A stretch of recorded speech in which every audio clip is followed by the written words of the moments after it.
نحمده ونصلي ونسلم على رسوله الكريم. قال الله تبارك وتعالى في القرآن المجيد والفرقان الحميد. أما بعد فأعوذ بالله من الشيطان الرجيم. بسم الله الرحمن الرحيم. يا أيها الذين آمنوا لا تقدموا بين يدي الله ورسوله واتقوا الله إن الله سميع عليم. يا أيها الذين آمنوا لا ترفعوا أصواتكم فوق صوت النبي ولا تجهروا له بالقول كجهر بعضكم لبعض أن تحبط أعمالكم وأنتم لا تشعرون. آمنت بالله صدق الله مولانا العظيم وصدق رسوله النبي الكريم الأمين ونحن على ذلك لمن الشاهدين والشاكرين والحمد لله رب العالمين. إن الله وملائكته يصلون على النبي يا أيها الذين آمنوا صلوا عليه وسلموا تسليما. بآواز بلند الصلاة والسلام عليك يا سيدي يا رسول الله وعلى آلك وأصحابك يا سيدي يا حبيب الله. الصلاة والسلام عليك يا سيدي يا نبي الله وعلى آلك وأصحابك يا سيدي يا رحمة للعالمين. يا صاحب الجمال ويا سيد البشر من وجهك المنير لقد نبر القمر لا يمكن الثناء كما كان حقه بعد از خدا بزرگ توئی قصہ مختصر. بلغ العلا بکمالہ کشف الدجا بجمالہ حسنت جمیع خصالہ صلوا علیہ وآلہ وسلموا تسلیما. اللہ رب العزت کی حمد و ثنا حضور سرکار دو عالم صلی اللہ علیہ وآلہ وسلم کی بارگاہ ناز کے اندر ہدیہ درود و سلام کا نذرانہ پیش کرنے کے بعد دعا ہے کہ اللہ رب العزت میری اور آپ سب کی حاضری کو اپنی بارگاہ کے اندر شرف قبولیت عطا فرمائے. جو دو آیات مقدسہ میں نے تلاوت کرنے کا شرف حاصل کیا، اللہ رب العزت مجھے ان کے ضمن کے اندر حق سچ بیان کرنے کی توفیق عطا فرمائے. حاضرین محترم، اللہ رب العزت قرآن مجید فرقان حمید کے اندر ارشاد فرماتا ہے یا ایھا الذین آمنوا، اے ایمان والو، لا تقدموا بین یدی اللہ ورسولہ، اللہ اور اس کے رسول سے آگے بڑھنے کی کوشش مت کرو. اے ایمان والو، لا تقدموا بین یدی اللہ ورسولہ، اللہ اور اس کے رسول سے آگے بڑھنے کی کوشش نہ کرو. واتقوا اللہ، اللہ سے ڈرو.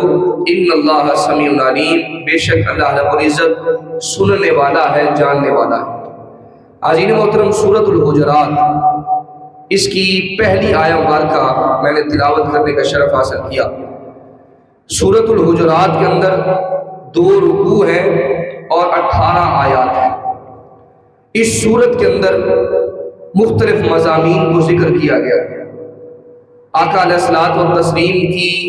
تعظیم، ادب، اطاعت، فرما برداری،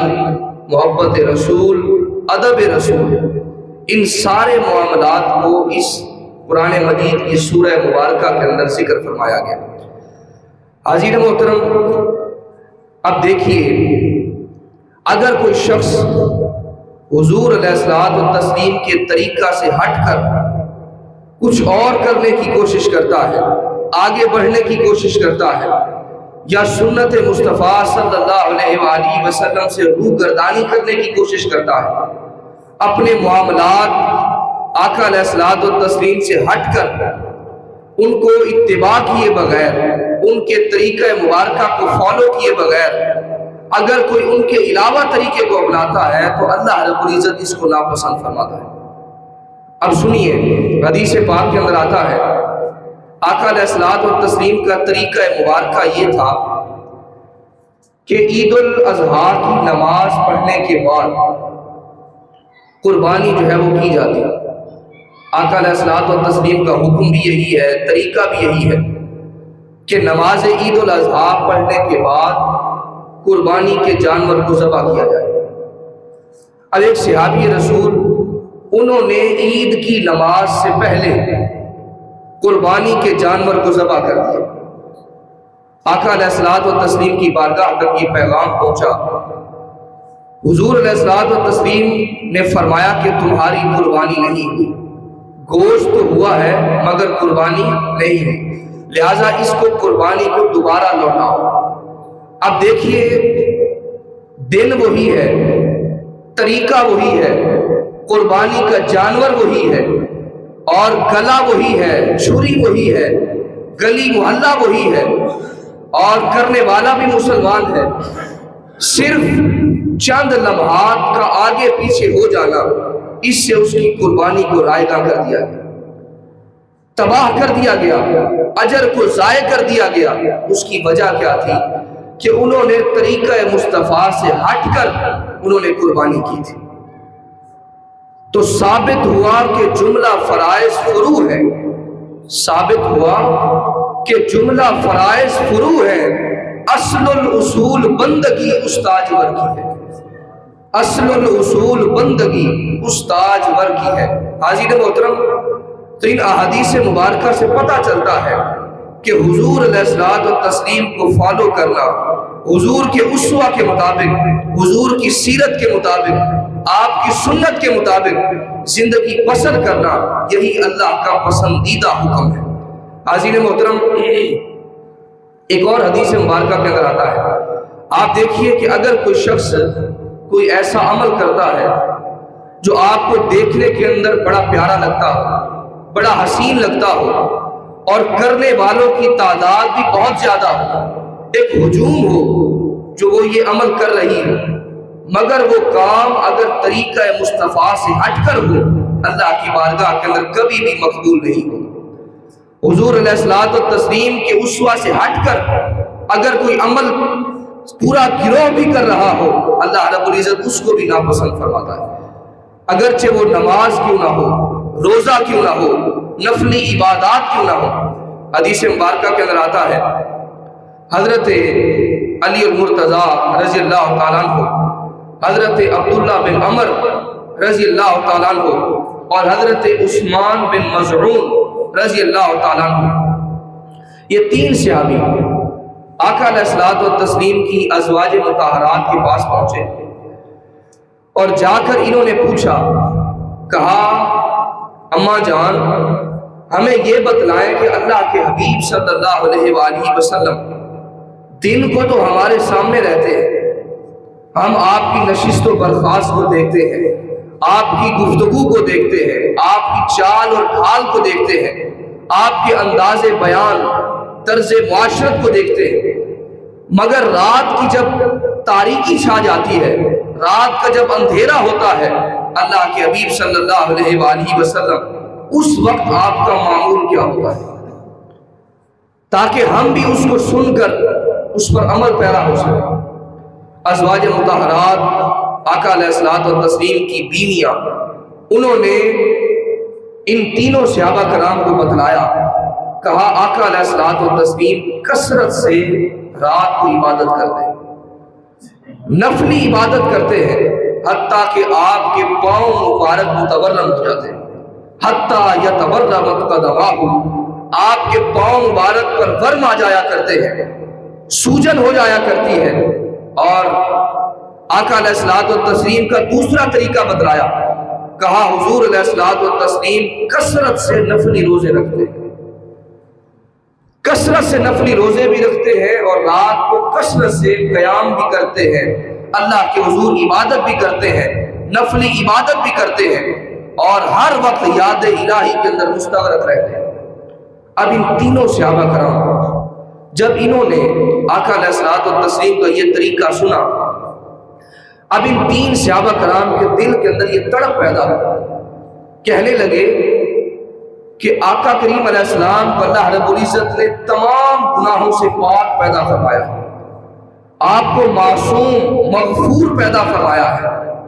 مگر پھر بھی حضور علیہ الصلوۃ والتسلیم اتنی عبادت کرتے ہیں کہ آپ کے پاؤں مبارک متورم ہو جاتے ہیں، حتیٰ کہ دن بھر روزہ رکھتے ہیں، نفلی روزوں کی کثرت کرتے ہیں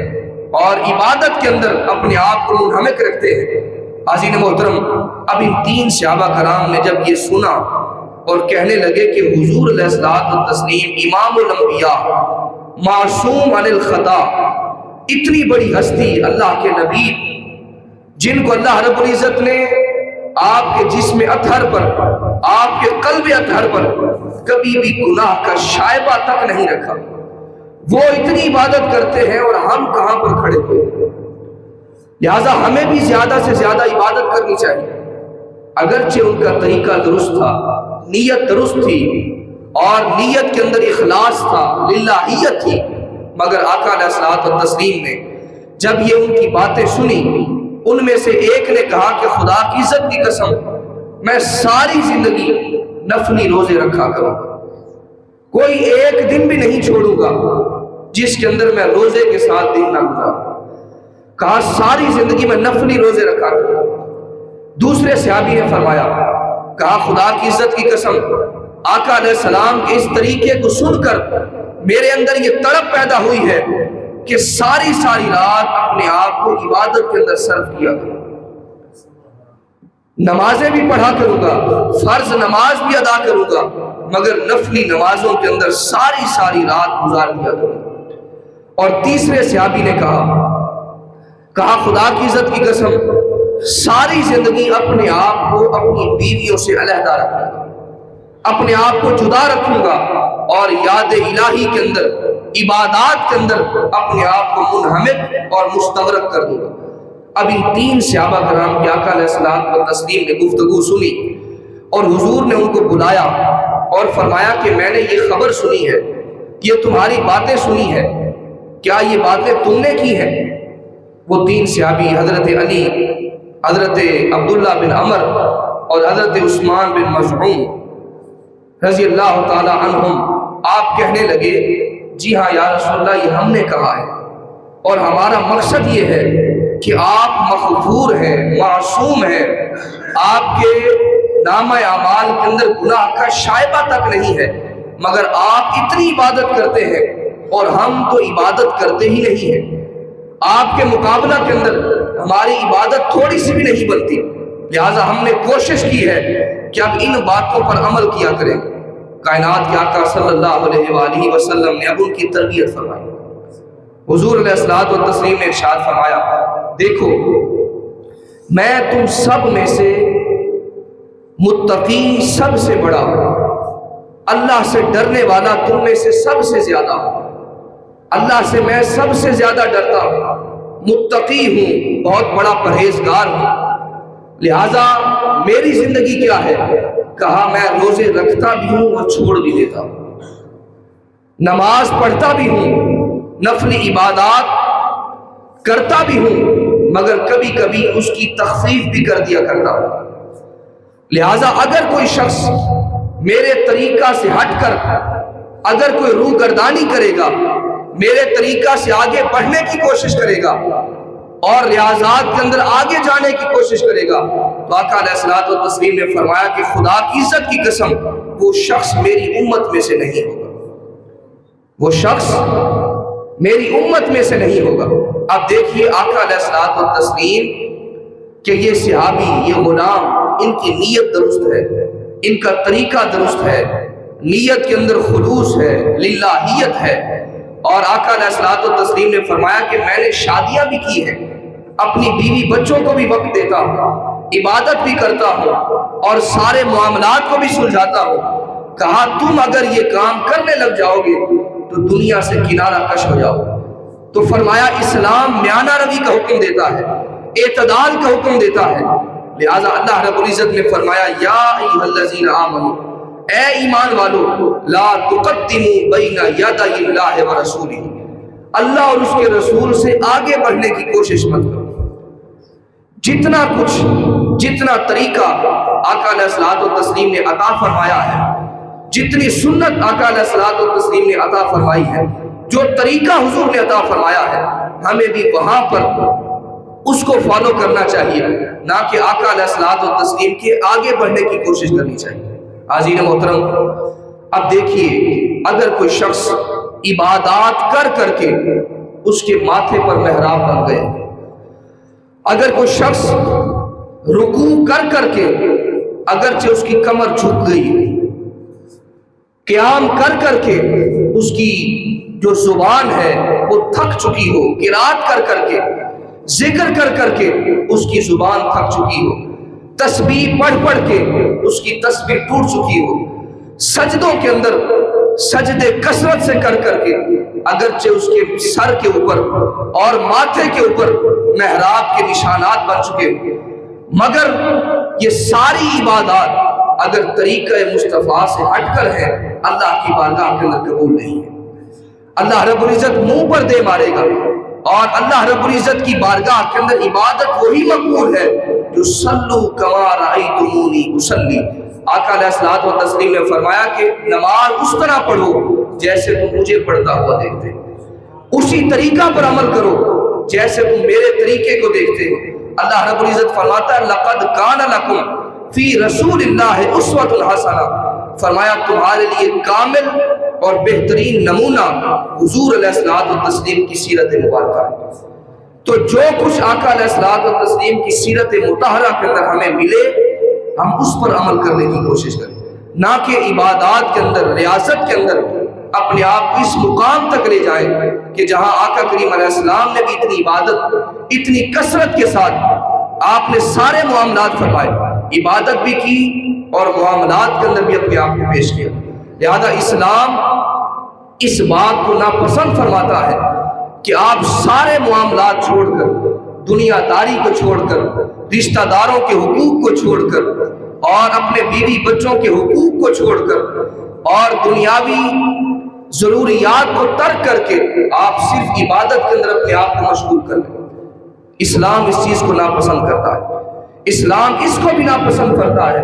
کہ آپ دنیاوی معاملات کے اندر اتنے مستغرق ہو جائیں کہ آپ اپنی عبادت کو ہی چھوڑ دیں۔ تو اسلام میانہ روی کا حکم دیتا ہے، عبادت کا بھی حکم دیتا ہے اور ساتھ معاملات کے حقوق کو بھی ادا کرنے کا حکم دیتا ہے۔ حاضرین محترم، ہم دیکھیں، ہم غور کریں کہ ہماری کیا کیا چیز ہماری زندگی کے اندر، ہمارے کون سے ایسے اعمال ہیں جو آقا کریم علیہ السلام کے اسوہ کے مطابق ہیں۔ ہمارا اٹھنا بیٹھنا، چلنا پھرنا، کھانا پینا، بننا سورنا، آنا جانا، کیا یہ ہمارا طریقہ مصطفیٰ کے مطابق ہے؟ شادی کے معاملات کے اندر، خوشی کے معاملات کے اندر کیا ہم آقا علیہ الصلوۃ والتسلیم سے آگے بڑھنے کی کوشش تو نہیں کر رہے؟ ایسے وہ کام جو حضور نے نہیں کیے اور ہم کر رہے ہیں۔ غمی کے معاملات کے اندر، غم کے ماحول کے اندر کیا ایسے معاملات کو ہم سرزد نہیں کرتے کہ جو آقا علیہ الصلوۃ والتسلیم سے ثابت نہیں؟ اللہ رب العزت اس بات کو ناپسند فرماتا ہے۔ ہماری ساری زندگی کے اندر ہم کسی چیز کا بھی دعویٰ نہیں کر سکتے کہ ہم یہ طریقہ حضور علیہ الصلوۃ والتسلیم کے مطابق کر رہے ہیں۔ ہر عمل کے اندر ہماری غفلت موجود ہے، ہر عمل کے اندر ہماری بے پرواہی موجود ہے، کمی موجود ہے، نافرمانی موجود ہے، معصیت موجود ہے۔ لہٰذا ہر وقت اللہ رب العزت کی بارگاہ کے اندر توبہ، انکساری، عجز اللہ رب العزت کی بارگاہ کے اندر پیش کرتے رہنا چاہیے۔ حاضرین محترم، علامہ اقبال رحمۃ اللہ علیہ، آپ نے کیا خوب کہا شور ہے ہو گئے دنیا میں مسلمان نابود، شور ہے ہو گئے دنیا میں مسلمان نابود، ہم یہ کہتے ہیں کہ تھے بھی کہیں مسلم موجود، وضع میں تم ہو نصارا تو تمدن میں ہنود، یہ مسلمان ہیں جنہیں دیکھ کے شرمائے یہود، یوں تو سید بھی ہو مرزا بھی ہو افغان بھی ہو، یوں تو سید بھی ہو مرزا بھی ہو افغان بھی ہو، تم سبھی کچھ ہو بتاؤ تو مسلمان بھی ہو، واعظ قوم کی وہ پختہ خیالی نہ رہی، برق طبعی نہ رہی، شعلہ مقالی نہ رہی، رہ گئی رسم ازاں روح بلالی نہ رہی، فلسفہ رہ گیا تلقین غزالی نہ رہی۔ مسجد مرثیہ خواں ہے کہ نمازی نہ رہے، گویا وہ صاحب اوصاف حجازی نہ رہے۔ حاضرین محترم، مسجدیں موجود ہیں مگر مسجدوں کو آباد کرنے والے موجود نہیں ہیں۔ قرآن موجود ہے مگر قرآن کو پڑھنے والے موجود نہیں ہیں۔ سب کچھ موجود ہے، تمام تر سہولیات موجود ہے، مگر وہ جذبہ، وہ عشق، وہ محنت، وہ عبادات کی لذت، وہ شوق، وہ گریہ و زاری، وہ آہ و بکا، وہ آج ہمارے اندر موجود نہیں رہا۔ سب کچھ موجود ہے مگر ہم وہ نہیں رہے۔ تھے وہ آبا وہ تمہارے ہی، مگر تم کیا ہو؟ ہاتھ پر ہاتھ دھرے منتظر فردا۔ آج ہم اپنے آبا و اجداد کی مثالیں تو دیتے ہیں کہ ہمارے آبا و اجداد ایسے تھے، وہ یوں بھی کر دیا کرتے تھے، رات پر عبادت کرتے تھے، قرآن مقدس کی تلاوت کرتے تھے اور رشتہ داروں سے ان کے حقوق کو ادا کیا کرتے تھے۔ ہم ان کی مثالیں دیتے ہیں، مگر علامہ اقبال نے کہا تھے وہ آبا وہ تمہارے ہی، مگر تم کیا ہو؟ ہاتھ پر ہاتھ دھرے منتظر فردا ہو۔ وہ معزز تھے زمانے میں مسلمان ہو کر، اور تم خار ہوئے تاریخ قرآن ہو کر۔ عزیز محترم، ہماری زبون حالی، ہماری پستی، ہماری ذلت، اس کا جو مقدر ہے، اس کا جو سبب ہے، جو نتیجہ ہے، وہ یہی ہے کہ ہم نے قرآن و سنت کے دامن کو چھوڑ دیا ہے۔ اگر ہم آج بھی اسی مرکز پر، حضور علیہ الصلوۃ والتسلیم کی بارگاہ پر، اگر ہم اپنے جبین نیاز کو جھکا دیں، خدا کی عزت کی قسم، اللہ رب العزت ہمیں دوبارہ عزت عطا فرما دے گا، دوبارہ ہمیں سرفرازی عطا فرما دے گا۔ مگر ہمارے معاملات، ہمارے نشست و برخاست، سب کچھ آقا علیہ الصلوۃ والتسلیم کے طریقہ سے ہٹ کر ہے۔ آج کسی نے اپنا قبلہ واشنگٹن کو بنایا ہوا ہے، کسی نے وائٹ ہاؤس کو اپنا قبلہ بنایا ہوا ہے، کسی نے اپنا کعبہ لندن کو بنایا ہوا ہے، اور دربار مصطفیٰ صلی اللہ علیہ وآلہ وسلم کائنات کے اندر سب سے بڑا مرکز، جس سے روح ایمان تازگی پاتی ہے، جس سے اہل ایمان سکون پاتے ہیں، جن کے طریقہ مبارکہ کو فالو کر کے اور عمل کر کے ہم دنیا کے اندر سربراہی حاصل کر سکتے ہیں، ہم نے اس طریقے کو چھوڑ دیا ہے، اس راستے کو چھوڑ دیا ہے۔ کہا جا زندگی مدینے سے جھونکے ہوا کے لا، جا زندگی مدینے سے جھونکے ہوا کے لا، شاید حضور ہم سے خفا ہے منا کے لا، کچھ ہم بھی اپنا چہرہ باطل سوار لیں، بو بکر سے کچھ آئین عشق و وفا کے لا۔ اور دنیا بہت ہی تنگ مسلمان پہ ہو گئی، فاروق کے زمانے کے نقشے اٹھا کے لا، اور محروم کر دیا ہمیں جن سے نگاہ نے، عثمان سے وہ زاویہ شرم و حیا کے لا، اور مغرب میں مارا مارا نہ پھر اے گدائے علم، مغرب میں مارا مارا نہ پھر اے گدائے علم، دروازہ علی سے یہ خیرات جا کے لا۔ اور باطل سے دب رہی ہے پھر امت رسول کی، باطل سے دب رہی ہے پھر امت رسول کی، منظر ذرا حسین سے کچھ کربلا کے لا، جا زندگی مدینے سے جھونکے ہوا کے لا، شاید حضور ہم سے خفا ہے منا کے لا۔ عزیز محترم، اللہ رب العزت ارشاد فرماتا ہے یا ایھا الذین آمنوا، اے ایمان والو، لا تقدموا بین یدی اللہ ورسولہ، کبھی بھی اللہ اور اس کے رسول سے آگے بڑھنے کی کوشش مت کرو۔ واتقوا اللہ، اللہ سے ڈرو، ان اللہ سمیع علیم، بے شک اللہ رب العزت سننے والا ہے اور جاننے والا ہے۔ دوسری آیت مبارکہ کے اندر اللہ رب العزت فرماتا ہے یا ایھا الذین آمنوا، اے ایمان والو، لا ترفعوا اصواتکم فوق صوت النبی، اپنی آوازوں کو نبی کی آواز سے بلند نہ کرو۔ عزیز محترم، اس آیت مبارکہ کا شان نزول یہ ہے، ایک وفد حضور علیہ الصلوۃ والتسلیم کی بارگاہ کے اندر آیا، اور آقا علیہ الصلوۃ والتسلیم کی بارگاہ کے اندر پہنچا، اور جب وہ واپس جانے لگے تو صحابہ کرام آپس کے اندر مشورہ کرنے لگے کہ اس قافلے کا امیر کس کو بنایا جائے، سربراہ کس کو بنایا جائے۔ حضرت ابوبکر صدیق رضی اللہ تعالیٰ عنہ، آپ نے کسی اور صحابی کا نام لیا، حضرت عمر نے اقرا بن حابس کا نام لیا، اب ان شیخین کے درمیان، ان بزرگوں کے درمیان اختلاف ہو گیا۔ حضرت ابو بکر کہتے تھے کہ فلاں کو امیر بنایا جائے، حضرت عمر کہتے کہ فلاں کو امیر بنایا جائے، حتیٰ کہ ان کی آواز کچھ بلند ہو گئی۔ آقا علیہ الصلوۃ والتسلیم بھی جلوہ گر ہے، اور آپس کے اندر ان کا اختلاف ہوا اور ان کی آواز تھوڑی بلند ہوئی۔ فوراً جبریل امین حاضر ہوئے اور آ کر اللہ رب العزت کا یہ پیغام سنایا، کہا یا ایھا الذین آمنوا، اے ایمان والو، لا ترفعوا اصواتکم فوق صوت النبی، اپنی آوازوں کو نبی کی آواز سے بلند نہ کرو۔ اس کا نتیجہ کیا ہوگا؟ فرمایا صوت النبی ولا تجہروا لہ بالقول کجہر بعضکم لبعض ان تحبط اعمالکم وانتم لا تشعرون۔ کہا ایسے اپنے نبی کے سامنے بات نہ کیا کرو جیسے تم ایک دوسرے کے سامنے بات کرتے ہو، کبھی اونچی آواز میں بولتے ہو اور کبھی بے ادبی کے لہجے کے اندر بولتے ہو۔ کہا کبھی بھی ایسی آواز اپنے نبی کی آواز سے بلند نہ کرو۔ فرمایا اس کا سزا کیا ملے گی، اس کا نتیجہ کیا ہوگا؟ فرمایا اللہ رب العزت تمہاری ساری زندگی کے نیک اعمال کو ضبط فرما دے گا، تمہارے اعمال کو ضائع فرما دے گا، برباد فرما دے گا۔ وَأَنْتُمْ لَا تَشْعُرُونَ، اور تمہیں شعور بھی نہیں ہوگا، تمہیں سمجھ بھی نہیں آئے گی، اور اللہ رب العزت تمہارے نیک اعمال کو ضبط فرما دے گا۔ حاضرین محترم، جب یہ آیت مبارکہ نازل ہوئی، اب حضرت ابو بکر صدیق رضی اللہ تعالیٰ آپ جب یہ آیت مبارکہ کو سنتے ہیں، آپ کہنے لگے یا رسول اللہ، خدا کی عزت کی قسم، اب اس آیت مبارکہ کے اترنے کے بعد ساری زندگی آپ کی بارگاہ کے اندر کبھی بھی بلند آواز سے بات نہیں کروں گا، جب بھی بات کروں گا سرگوشی کیا کروں گا، کان کے اندر بات کیا کروں گا کہ کہیں ایسا نہ ہو کہ تھوڑی سی بھی میری آواز بلند ہو جائے اور میرے اعمال ضائع چلے جائیں۔ حضرت فاروق اعظم رضی اللہ تعالیٰ آپ جب اس آیت مبارکہ کو سنتے ہیں تو آپ آقا کریم علیہ السلام کی بارگاہ کے اندر جب بیٹھے ہوتے تو اتنی آہستہ آواز سے بات کرتے کہ آقا علیہ الصلوۃ والتسلیم دوبارہ پوچھا کرتے، عمر ذرا اونچا بولو کہ تم کہہ کیا رہے۔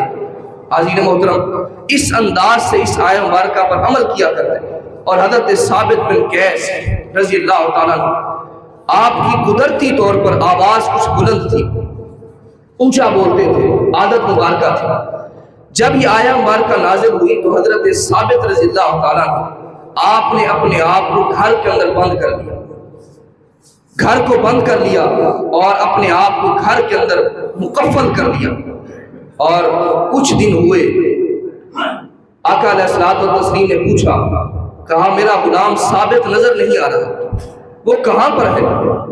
بتایا گیا کہ حضور جب سے یہ آیت مبارکہ نازل ہوئی ہے،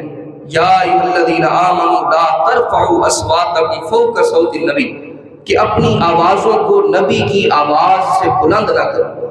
جب سے اللہ کا یہ فرمان نازل ہوا ہے، حضرت ثابت رضی اللہ تعالیٰ عنہ آپ نے اپنے آپ کو گھر کے اندر بند کر لیا،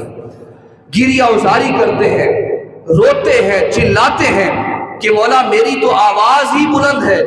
تو میں حضور کی بارگاہ کے اندر اگر تھوڑی سی بھی آواز بلند ہوئی تو میرے اعمال تو ضائع چلے جائیں گے۔ آقا علیہ الصلوۃ والتسلیم نے فرمایا کہ اس کو بلا کر لاؤ۔ حضرت ثابت رضی اللہ تعالیٰ عنہ کو بلا کر لایا گیا تو حضور علیہ الصلوۃ والتسلیم نے فرمایا کہ تمہاری نیت پر کبھی شک نہیں کیا جا سکتا، کیا تم اس بات پر راضی ہو کہ ساری زندگی اللہ کی عبادت کرو اور اللہ رب العزت تمہیں مقام شہادت عطا فرمائے اور اللہ رب العزت تم سے راضی ہو جائے؟ حضرت ثابت کہنے لگے حضور میں اس بات پر راضی ہوں۔ تو آقا کریم علیہ السلام نے دعا فرمائی اور اللہ رب العزت نے آپ کو یہ مقام اور مرتبہ عطا فرمایا۔ تو حضرت محترم، یہ آیت مبارکہ صرف آقا علیہ الصلوۃ والتسلیم کی زندگی کے اندر خاص نہ تھی، بلکہ حضور علیہ الصلوۃ والتسلیم کے ظاہری پردہ فرما جانے کے بعد بھی یہ حکم اسی طرح ہی موجود ہے۔ آج بھی اللہ کے ولی، اللہ کے مقرب بندے جب حضور کی بارگاہ کے اندر حاضر ہوتے ہیں، حضور کے روضے پر جب حاضری دیتے ہیں، مدینہ المنورہ کے اندر جب پہنچتے ہیں تو ادب کے ساتھ اپنی آنکھوں کو جھکا لیا کرتے ہیں۔ ادب گاہ ہیست زیر آسماں از عرش نازک تر، نفس گم کردہ می آیت جنید و بایزیدی جا۔ کہا کہ عرش بری کے نیچے ایک متبرک جگہ دربار رسالت ہے، جہاں پر جنید بغدادی اور بایزید بستامی بھی آتے ہیں تو ان کی آنکھیں بھی ادب کے ساتھ جھک جایا کرتی ہیں۔ حضرت امام مالک رحمۃ اللہ علیہ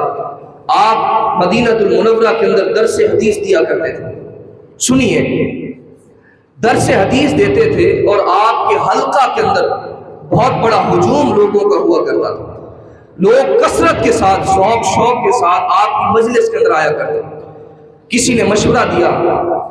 کہا کہ اتنی تعداد بڑھ چکی ہے، آپ ایک مکبر رکھ لیں، آپ کوئی بات کیا کریں اور وہ شخص اس بات کو اونچی آواز سے لوگوں کے سامنے بیان کر دیا کرے تاکہ تمام لوگوں تک آسانی سے آواز آپ کی پہنچ جائے، آپ کی بات پہنچ جائے۔ حضرت امام مالک رحمۃ اللہ علیہ فرمانے لگے، کیا تم نے اللہ کا یہ پیغام نہیں سنا کہ اپنی آوازوں کو نبی کی آواز سے بلند نہ کرو؟ کہا کہ میں اگر مکبر رکھوں گا، اونچی آواز والا رکھوں گا، تو کہیں ایسا نہ ہو کہ دربار مصطفیٰ کے اندر ہم بے ادبی کا گمان بھی ہمارے اندر موجود ہو، بے ادبی کا شائبہ بھی ہم تک پہنچے۔ کہا اس بات کو میں پسند نہیں کرتا کہ کوئی اونچی آواز والا رکھا جائے کہ جو مدینہ المنورہ کے اندر اونچی آواز سے لوگوں کو بیان کیا کرے۔ حاضرین محترم، امام احمد بن حنبل رحمۃ اللہ علیہ آپ مدینہ المنورہ کے اندر جا رہے ہیں اور ریت کے ذروں کو چومتے جاتے ہیں اور کہتے جاتے ہیں مجھے ان ذروں سے محبوب کے قدموں کی خوشبو آ رہی ہے۔ جہاں پر بھی پائے حضور ہے وہیں عرش ہے، وہیں طور ہے، جو تیری نظر میں نہ آ سکا تو تیری نظر کا قصور ہے۔ امام مالک رحمۃ اللہ علیہ ساری زندگی مدینہ المنورہ کے اندر رہے، صرف ایک فرضی حج کے لیے مکہ شریف گئے اور واپس پلٹ آئے اور چند گھونٹ پانی پیتے، معمولی خوراک کھاتے، کہیں قضائے حاجت کے لیے بھی باہر جانا پڑے تو کم از کم مدینہ سے باہر موت نہ آ جائے۔ ایک حج کیا، کہیں ایسا نہ ہو کہ مدینہ سے باہر مجھے موت آ جائے۔ ساری زندگی مدینہ المنورہ کے اندر رہے اور تعظیم کرتے رہے، ادب کرتے رہے، اور جب مدینہ المنورہ کے اندر چلتے تو دیواروں کے ساتھ لگ لگ کر چلتے تھے کہ کہیں ایسا نہ ہو کہ ایسی جگہ پر میرا قدم آ جائے جہاں پر مصطفیٰ کے قدم لگے، اور دیواروں کو بوسے دیتے جاتے اور کہتے یہ وہ جگہ ہے جہاں پر میرے مصطفیٰ کی نگاہیں پڑی ہوں گی۔ اے پائے نظر ہوش میں آ، کوئے نبی ہے، یہاں آنکھوں سے بھی چلنا بے ادبی ہے، حرم کی زمین اور قدم رکھ کے چلنا ارے سر کا موقع ہے ہو جانے والے۔ اعلیٰ حضرت امام احمد رضا خان فاضل بریلوی رحمۃ اللہ علیہ آپ مدینہ المنورہ کے اندر جاتے ہیں، آپ کے پاؤں کے اندر کانٹا چبھ جاتا ہے، آپ کے پاؤں کے اندر جب کانٹا چبھتا ہے خون بہنے لگتا ہے، آپ آہوزاری نہیں کرتے، چیخ و پکار نہیں کرتے، اپنے پاؤں کو پکڑتے ہیں، اس کانٹے کو باہر نکالتے ہیں، اس کانٹے کو سامنے رکھتے ہیں اور کانٹے کو مخاطب کرتے ہوئے کہتے ہیں اے خار صحرائے نبی، خار کہتے ہیں کانٹے کو، اس کانٹے کو مخاطب کرتے ہیں جو روضہ رسول صلی اللہ علیہ وآلہ وسلم جو مدینہ المنورہ کے راستہ کے اندر آپ کو کانٹا لگا ہے، اس کانٹے کو نکال کر کہتے ہیں اے خار صحرائے نبی، پاؤں سے کیا کام تجھے؟ توجہ چاہوں گا، اے خار صحرائے نبی، پاؤں سے کیا کام تجھے؟ آ میری جان دل میں ہے رستہ تیرا، آ میری جان دل میں ہے رستہ تیرا۔ تو اللہ والے حضور کی بارگاہ کا ادب جس طرح آقا علیہ الصلوۃ والتسلیم کی ظاہری حیات طیبہ کے اندر تب ہوا کرتا تھا، آج بھی آقا علیہ الصلوۃ والتسلیم ظاہری پردہ فرما جانے کے بعد بھی اللہ کے ولی، اللہ کے مقرب بندے، اس شاق غلامی رسول کا دم بھرنے والے آج بھی جب مدینہ المنورہ پہنچتے ہیں تو ان کی آنکھیں ادب سے، شرم سے جھک جایا کرتی ہیں اور ہر طرف ایک ادب، سراپا ادب بن کر آقا علیہ الصلوۃ والتسلیم کی بارگاہ کے اندر حاضر ہوتے ہیں اور اپنے دل سے یہ پکارتے ہیں، یہ عرض کرتے ہیں کہ کروں آقا چراغاں یوں تیرے روزے کی جالی پر، کروں آقا چراغاں یوں تیرے روزے کی جالی پر، کہ آنکھوں کے دیے رکھ دوں تیرے روزے کی جالی پر، اور ہزاروں بار گر اللہ مجھ کو خلق فرما دے، یعنی اللہ رب العزت اگر ہزاروں بار بھی مجھے پیدا فرما دے، ہزاروں بار گر اللہ مجھ کو خلق فرما دے، تو میں ہر بار مٹ جاؤں تیرے روزے کی جالی پر۔ اور آیا مل بھی اگر جائے متائے کیسر و کسرا، آیا مل بھی اگر جائے متائے کیسر و کسرا، تو میں سب کچھ قربان کر ڈالوں تیرے روزے کی جالی پر۔ اور ایک نبینا شاعر ہے، وہ دربار رسالت کا ادب